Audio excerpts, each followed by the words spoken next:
उत्तराखंड में शहर वाली सरकार के लिए चुनाव का ऐलान हो गया है और निकाय चुनावों की तारीख घोषित कर दी गई है। 23 जनवरी 2025 को निकाय चुनाव के लिए वोटिंग होनी है, जबकि 25 जनवरी को निकाय चुनाव का रिजल्ट आएगा। आज फाइनल आरक्षण जारी करने के बाद चुनाव की तारीखों का ऐलान कर दिया गया है। 27 दिसंबर से 30 दिसंबर तक नामांकन होंगे, जबकि 31 दिसंबर और 1 जनवरी को नामांकन पत्रों की जांच होगी। नाम वापसी की आखिरी तारीख 2 जनवरी को होगी। निकाय चुनाव की तारीखों का ऐलान होते ही राज्य में आदर्श आचार संहिता भी लागू हो गई है। वोटिंग सुबह 8 बजे से शाम 5 बजे तक होगी। कुल मिलाकर 100 निकायों में चुनाव होगा, जिसमें 11 नगर निगम, 43 नगर पालिका और 46 नगर पंचायतें शामिल हैं, जबकि 4 सीटों पर परिसीमन नहीं हुआ है, लिहाजा वहां चुनाव नहीं होगा। ऊधम सिंह नगर की किच्छा और गड़नेगी, टिहरी की नरेंद्र नगर, चंपावत की पार्टी सीट पर अभी चुनाव नहीं होगा। तो उत्तराखंड में शहर वाली सरकार के लिए चुनाव के तारीखों का ऐलान हो गया है। ये बड़ी खबर आपको हम बता रहे हैं और बड़ा सवाल ये भी कि शहर का सरताज कौन बनेगा। पूरी डिटेल्स हम आपको दे रहे हैं। 23 जनवरी को निकाय चुनाव की वोटिंग होनी है। 25 जनवरी को निकाय चुनाव की मतगणना होगी। 27 से 30 दिसंबर तक नॉमिनेशन फाइल होंगे। नाम वापसी की आखिरी तारीख 2 जनवरी होगी। निकाय चुनाव के लिए आचार संहिता लागू हो गई है। बड़ी खबर, नॉमिनेशन है वो 27 दिसंबर से 30 दिसंबर तक प्रतिदिन सुबह 10 बजे से साय 5 बजे तक नॉमिनेशन किया जा सकता है और नाम निर्देशन पत्रों की जांच जो स्क्रूटनी है वो 31 दिसंबर और 1 जनवरी को की जाएगी। मतदान 23 जनवरी 2025 को पूर्वाह्न 8 बजे से अपराह्न 5 बजे तक संपन्न किया जाएगा और मतगणना 25 जनवरी को पूर्वाह्न 8 बजे से प्रारंभ होकर कार्य समाप्ति तक जारी रहेगी। दीपांकर भट्ट हमारे सहयोगी तमाम जानकारी के साथ हमारे साथ लाइव जुड़ गए, उन्हीं का रुख कर लेते हैं। दीपांकर, नगर निकाय चुनाव के लिए तारीखों का ऐलान तो हो गया है, लेकिन हम देख रहे हैं कि बीजेपी और कांग्रेस अपनी अपनी जीत के दावे भी अभी से करने लग गई हैं। पार्टी की कैसी तैयारियां हैं? अपडेट्स तो सामने आ गई हैं। बिल्कुल, क्योंकि 1 साल से यहां पर इंतजार था कि निकाय चुनाव कब होगा। अगर बात करें तो इस बीच में लोकसभा चुनाव, उसके बाद जो आपदा का मौसम, बरसात को लेकर तमाम बातें रहती हैं, तो सरकार पर इस बात का लगातार सवाल विपक्ष उठा रहा था कि निकाय चुनाव को बार बार सरकार यहां पर टाल रही है। लेकिन फाइनली आज 23 तारीख दिसंबर को घोषणा कर दी गई है निर्वाचन आयोग की तरफ से कि 23 जनवरी को वोटिंग होगी और 25 जनवरी को रिजल्ट आएगा। यानी ठीक 1 महीने का वक्त यहां पर मिला है। अगले 4 दिन यानी 27 से लेकर 30 तक नॉमिनेशन होने हैं, तो 24, 25 और 26 इन 3 दिनों में दोनों राजनीतिक दलों को यह तय करना होगा कि उनके उम्मीदवार कौन कौन होंगे। खास बात यह है कि इस बार नगर निगम 2018 से बढ़कर उस वक्त 8 थे, इस वक्त 11 हो चुके हैं। तो इन 11 नगर निगमों को जीतने का दावा बीजेपी का कहना है कि वो इन नगर निगमों को मजबूती के साथ जीतेगी, जिसमें 3 नगर निगम पहली बार पहाड़ के नगर निगम है, जिसमें श्रीनगर, अल्मोड़ा और पिथौरागढ़ शामिल है। तो वहां पर किस तरीके की तैयारियां रहेंगी, खासतौर पर क्योंकि शहरों का चुनाव और 100 जगहों पर यह चुनाव होना है। 100 जगहों पर 30 लाख वोटर तय करेंगे कि कौन मेयर बनेगा, कौन नगर पालिका का अध्यक्ष बनेगा या नगर पंचायत में कौन चुनकर आएगा। तो अब पूरा 1 महीना यहां पर सियासी सरगर्मी रहेगी नलिनी, और बीजेपी का यह कहना है कि अगले 2-3 दिनों में सभी चीजें फाइनल होंगी और 26 तारीख तक उनका यह मानना है कि हम सभी सीटों पर हमारा कौन कौन उम्मीदवार होगा, मेयर का उम्मीदवार कौन होगा, यह सब तय कर लिया जाएगा। खासतौर पर देहरादून नगर निगम जो सबसे बड़ा नगर निगम प्रदेश का है, इसका हल्द्वानी, काशीपुर, रुद्रपुर, रुड़की, ऋषिकेश, कोटद्वार और इन नगर हल्द्वानी, इन जगहों पर कौन कौन कैंडिडेट होगा यह तय करना है। साथ में श्रीनगर, अल्मोड़ा और पिथौरागढ़ भी। खास बात यह भी है कि 3 जगहों के आरक्षण चेंज हुए हैं। हल्द्वानी में पहले ओबीसी सीट आई थी, अब यहां पर वो सीट सामान्य की गई है। अल्मोड़ा पहले महिला थी, अब उसे ओबीसी किया गया है। और क्योंकि बीजेपी के जो अध्यक्ष हैं वो महेंद्र भट्ट कह रहे हैं कि 39 निकायों में आरक्षण बदला गया है, जो कि पहली मर्तबा है। इससे कितना फायदा होता नजर आ रहा है बीजेपी को? आरक्षण बदला जाना एक प्रक्रिया का हिस्सा था जिसपे आपत्तियां मांगी गई थी। लगभग 1000 आपत्तियां यहां पर मिली थी और उन आपत्तियों को शहरी विकास विभाग ने कंसीडर किया। उसके बाद आज लगभग 3 बजे के आसपास एक फाइनल आरक्षण की लिस्ट जारी की गई और उसके बाद 5 बजे प्रेस कॉन्फ्रेंस हुई निर्वाचन आयोग की तरफ से, जिसमें यह कहा गया कि 23 जनवरी को वोटिंग होनी है, 25 जनवरी को रिजल्ट आएगा। तो अब 1 महीने सियासी सरगर्मी रहेगी, क्योंकि बीजेपी भी यह चाहेगी कि जो अब से ठीक 2 साल के बाद विधानसभा का चुनाव होना है, ठीक इसी दौरान पर आचार संहिता लगती है। तो इस 2 साल से पहले किस तरह की तैयारियां हैं, पुष्कर सिंह धामी सरकार का जो 3 साल का काम है उस मैंडेट को या उस काम पर भी कहीं ना कहीं वोटिंग होगी। शहरों में किस तरीके से डेवलपमेंट का काम हुआ है, किस तरीके से काम यहां पर बीजेपी कर पाई है, उसको वोटिंग होगी। कांग्रेस के लिए भी चैलेंज रहेगा, क्योंकि कांग्रेस इलेक्शन एक के बाद एक हारी है। हालांकि मंगलौर और बद्रीनाथ का उपचुनाव था वो कांग्रेस के पक्ष में जरूर गया, लेकिन केदारनाथ के उपचुनाव को मुख्यमंत्री ने सेमीफाइनल में बताया था और यह कहा था कि जातिगत समीकरणों को मद्देनजर रखते हुए टिकटों का बंटवारा होगा। ये भी देखना बहुत महत्वपूर्ण होगा, क्योंकि जमीनी मुद्दे यहां पर होते हैं, बिजली, पानी, सड़क को लेकर। बहुत शुक्रिया आपका विस्तार से जानकारी देने के लिए दीपांकर। तो देखिए, निकाय चुनाव की तारीखों के ऐलान के बाद बीजेपी अध्यक्ष महेंद्र भट्ट ने कहा है कि जन सुनवाई के बाद 39 निकायों में आरक्षण बदला गया है, जो कि एक प्रक्रिया है और पहली मर्तबा हुआ है। सभी सीटों पर बीजेपी की जीत होगी। कांग्रेस का कहना है कि जल्दी ही उनके टिकटों की घोषणा होगी। कांग्रेस ने भी बड़ी जीत का दावा कर दिया है। का अनुभव है कि जब नगर विकास द्वारा आपत्तियां मांगी गई रिजर्वेशन के बाद, तो जन भावना का कद्र किया गया। आपत्तियों का निस्तारण सुनवाई के बाद हुआ। लगभग 39 नगर निगम, नगर पालिका, पंचायत मिलाकर 39 स्थल थे, जिनमें जन सुनवाई के बाद एक पुनः रिजर्वेशन तय हुआ है। हम इसका स्वागत करते हैं और 25 तारीख को उत्तराखंड के भारतीय जनता पार्टी सभी नगर निगमों में अपना परचम लहराएगी।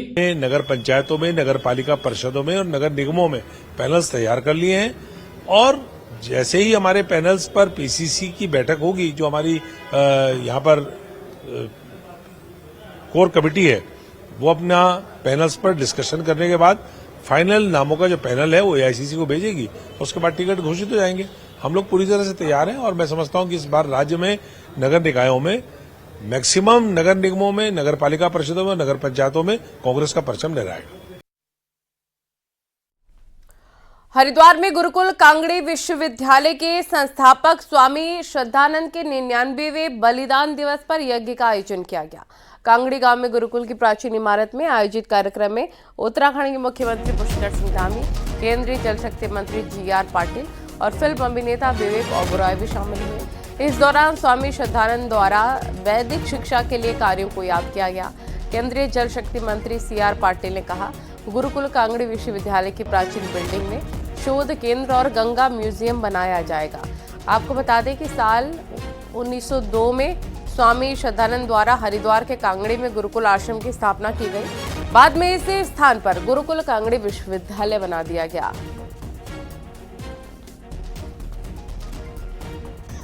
ये विश्वविद्यालय न केवल शिक्षा का केंद्र है, बल्कि राष्ट्र निर्माण और वैदिक संस्कृति के प्रचार प्रसार का भी एक मजबूत स्तंभ है। इस विश्वविद्यालय की शिक्षा प्रणाली में जहां एक ओर गौतम, कपिल, कणाद, जैमिनी आदि ऋषियों के जीवन दर्शन का पूरा समावेश है, वहीं दूसरी ओर राष्ट्रवाद की भावना का भी तत्व विद्यमान है। इस विश्वविद्यालय से शिक्षित हजारों शिक्षार्थियों ने विश्व बंधुत्व का भाव लेकर शिक्षा, धर्म और समाज सेवा के क्षेत्र में एक वैश्विक पहचान स्थापित की है। पिथौरागढ़ के धारचूला में नेपाल की दादागिरी देखने को मिली है। यहां पर काली नदी में तटबंध बनाने में लगी भारत की पोकलेन मशीन को नेपाली नागरिकों ने जब्त कर लिया। इस दौरान नेपालियों ने पोकलेन ऑपरेटर से बदतमीजी भी की। घंटों नेपाली नागरिकों ने भारतीय पोकलेन मशीन को ऑपरेटर के साथ बंधक बनाए रखा। जानकारी मिलने पर भारतीय प्रशासन के दखल देने के बाद पोकलेन मशीन और उसके ऑपरेटर को नेपाली नागरिकों ने छोड़ा है।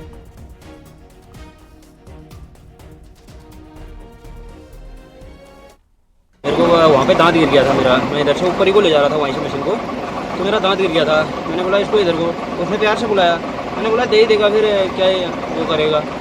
उसने उतारी, फिर खींच दिया मेरे को डायरेक्ट मशीन की चैन में आके, फिर उल्टी बदतमीजी से गाली करने लग गए। मैंने बोला यार मेरी क्या गलती है उसमें, मैं तो काम करने आया हूँ जैसे आप लोग वैसे। तो फिर ये बदतमीजी करने लग गए थे।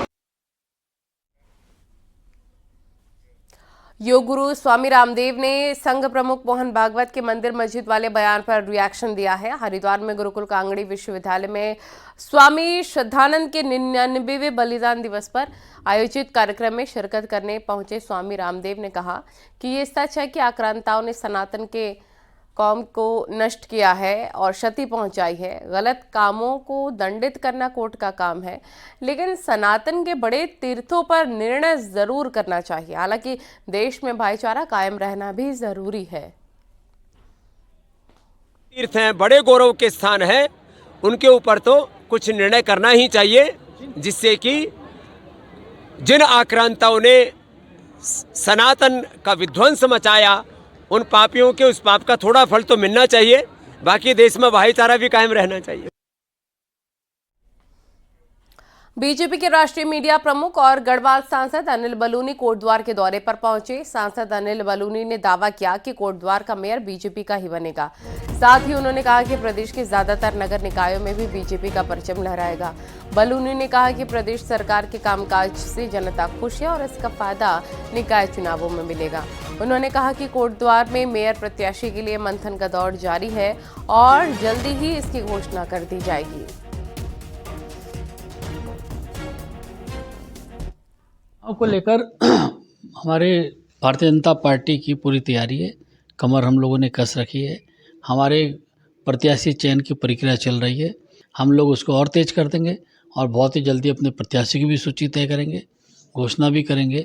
और जिस तरीके से हमारा पास पूरे प्रदेश से फीडबैक है और जैसा हम लोगों के यहाँ आकलन आ रहा है, उसके हिसाब से लगता है कि हम लोग बहुत बड़ी संख्या में नगर निगम की सीटें भी और बड़ी जो हमारी नगर पालिकाएँ हैं, इनमें भी बहुत अच्छे तरीके जीतने वाले। हमारी राज्य सरकार जिस प्रकार से कामकाज किया है, उस कामकाज से भी लोगों में संतुष्टि का भाव है और हमको पूरा विश्वास है कि हम लोग एक बड़ी जीत की ओर उत्तराखंड में बढ़ रहे हैं। उत्तराखंड में इस साल भू कानून और मूल निवास की चर्चा जोरों पर रखी है। 2025 में भू कानून लागू करने का वादा मुख्यमंत्री पुष्कर सिंह धामी ने किया है। वहीं दिल्ली में उत्तराखंड के प्रवासियों ने ट्राइबल स्टेट की मांग को लेकर प्रदर्शन किया ताकि राज्य की पहचान बरकरार रह सके। देखिए रिपोर्ट। राज्य सरकार से, हमारी उत्तराखंड राज्य सरकार से, केंद्र सरकार से हमारी मांग है जी कि उत्तराखंड के जो पहाड़ों से प्रदर्शन की तस्वीरें दिल्ली के जंतर मंतर की हैं, जहां शेड्यूल 5 के तहत उत्तराखंड को जनजाति राज्य या ट्राइबल स्टेट घोषित करने की मांग की गई। रविवार को हुए प्रदर्शन में प्रवासी उत्तराखंडी शामिल हुए। एक तरफ उत्तराखंड के अंदर भू कानून और मूल निवास की मांग इस पूरे साल चर्चा में रही है, तो अब संविधान के शेड्यूल 5 में ट्राइबल दर्जे की मांग हो रही है। अगले साल उत्तराखंड 25 साल का पूरा हो जाएगा, लेकिन पहाड़ी राज्य की पहचान बनी रहे, इसके लिए धरने प्रदर्शन अब जोर पकड़ रहे हैं। तो क्या भू कानून के साथ उत्तराखंड के पहाड़ी जिलों को ट्राइबल दर्जा दिया जा सकता है? जिस तरह पड़ोसी राज्य हिमाचल में पांगी वैली, किन्नौर और लाहौल स्पीति में है, तो क्या दिल्ली में उठ रही मांग को बीजेपी और कांग्रेस सही मानते हैं?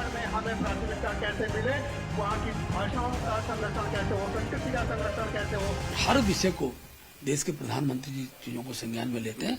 समय काल परिस्थिति के अनुसार उस चीज को आगे बढ़ने का हमारा काम रहता है।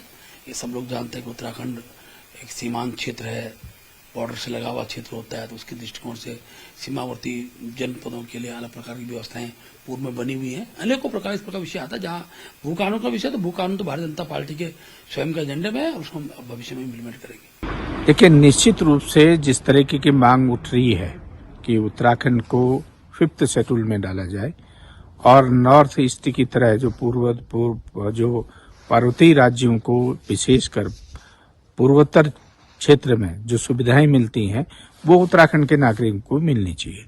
और उत्तराखंड की जो भौगोलिक परिस्थिति है, उत्तराखंड का जो टोपोग्राफी है, वो सारा उससे सेम मेल खाता है। जनजाति के चलते राज्य और जिले शेड्यूल 6 और शेड्यूल 5 में आते हैं। रेवेन्यू मामलों के एक्सपर्ट जय सिंह रावत के मुताबिक 90% तक जनजाति की वजह से उत्तर पूर्व के राज्यों को शेड्यूल 6 में ट्राइबल स्टेट में रखा गया है। वहीं हिमाचल प्रदेश के कुछ जिलों और लद्दाख को शेड्यूल 5 में ट्राइबल कैटेगरी में रखा गया है। लेकिन बॉर्डर स्टेट होने के बावजूद उत्तराखंड का कोई जिला इसमें शामिल नहीं है और हालात को देखते हुए पहाड़ी जिलों को ट्राइबल कैटेगरी में शामिल करना केंद्र सरकार के हाथों में है। वहीं इसका फायदा बजट से लेकर संस्कृति को बचाने में होगा।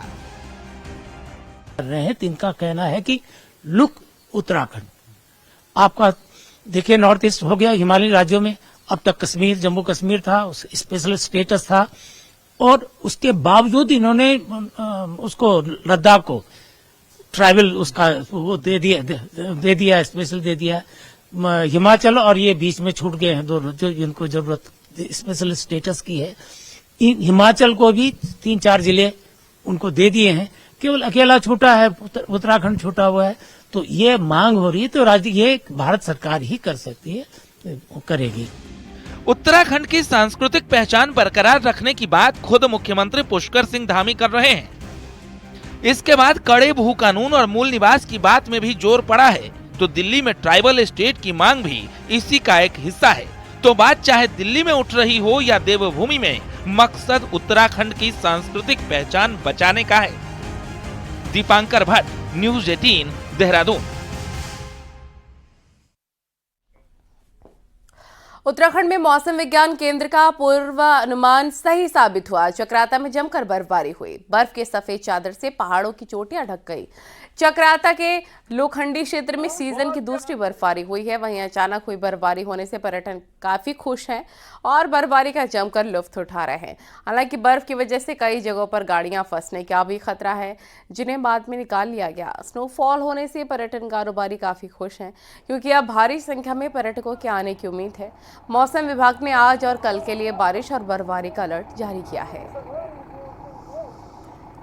लग रहा है लोखंडी में अभी स्नोफॉल हो रहा है। और कहाँ से आप लोग आए हैं? मेरा नाम सुधा हजवाल है। हम लोग ग्रेटर नोएडा से आए हैं और हमें बहुत अच्छा लग रहा है कि एटलीस्ट हमारी ट्रिप जो है अच्छी रही। हमने स्नो देख ली, क्योंकि यही होता है कि कई बार आते हैं पर स्नो नहीं मिलती है। जी। तो अभी कंसिडर आवरसेल्फ वेरी लकी, हमने स्नोफॉल देखी है। लोखंडी कैसा लग रहा है आपको? बहुत अच्छा, बहुत ही ब्यूटीफुल। और बद्रीनाथ धाम में एक बार फिर से बर्फबारी हुई है। इस समय बद्रीनाथ धाम में चारों तरफ बर्फ ही बर्फ नजर आ रही है। न्यूज़ 18 पर आप देखिए एक्सक्लूसिव तस्वीरें। बद्रीनाथ धाम सहित हेमकुंड साहिब में भी बर्फबारी हुई है। औली में भी सीजन की दूसरी बर्फबारी हुई। चारों तरफ बर्फ ही बर्फ नजर आ रही है।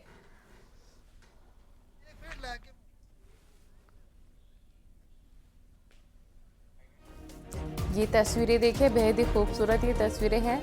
रात के अंधेरे में स्नोफॉल हो रहा है, बर्फ पड़ रही है। एक्सक्लूसिव तस्वीरें और पूरा जो नज़ारा है, जो पूरे पहाड़ हैं, सड़क है, सफ़ेद चादर से बिछ चुके हैं बर्फ की और सैलानी काफ़ी खुश नज़र आ रहे हैं, पर्यटक काफ़ी खुश हैं इससे।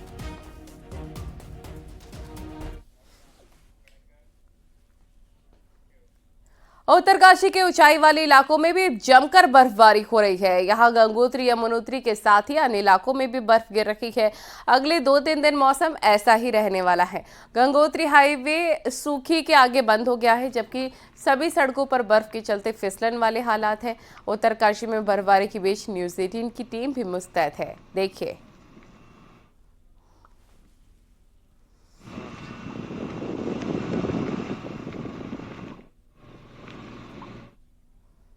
जनपद उत्तरकाशी में मौसम बदलने के साथ ही ऊंचाई वाले क्षेत्रों में बारिश और बर्फबारी देखने को मिल रही है। इसमें बर्फबारी जम के ऊंचाई वाले क्षेत्रों में हो रही है। हम आपको दिखा सकते हैं ग्राउंड जीरो पे जो ये यमुना घाटी का ऊपरी क्षेत्र है, राड़ी टॉप वाला क्षेत्र, किस तरह से भारी बर्फबारी लगातार जारी है।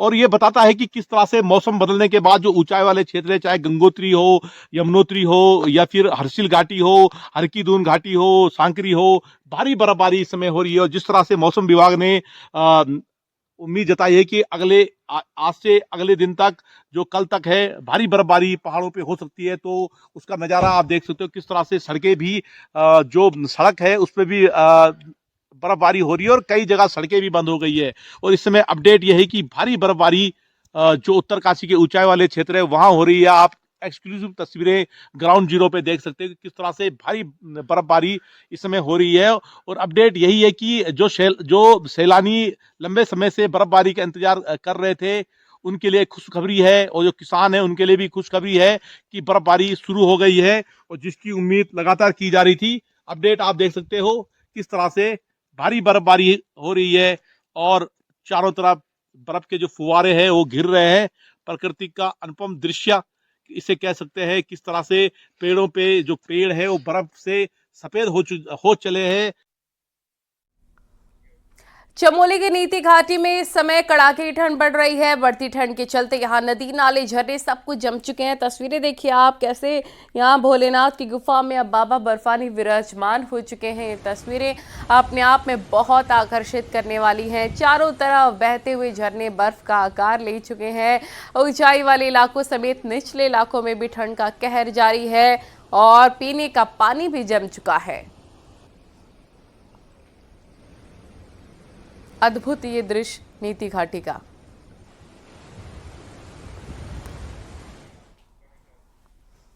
और देखिए क्रिसमस का सीजन भी है। नैनीताल में क्रिसमस का रंग देखने को मिला है। आज नैनीताल की माल रोड में क्रिसमस का सेलिब्रेशन देखने को मिला और इस दौरान देश भर से आए पर्यटकों के साथ स्थानीय लोग नाचते गाते नजर आए।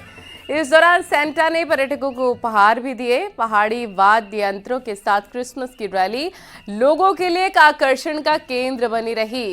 कुमाऊनी वाद्य यंत्रों के साथ पर्यटक माल रोड पर जमकर थिरके हैं। पर्यटन कारोबारियों द्वारा आयोजित इस रैली में विभिन्न रंग देखने को मिले हैं।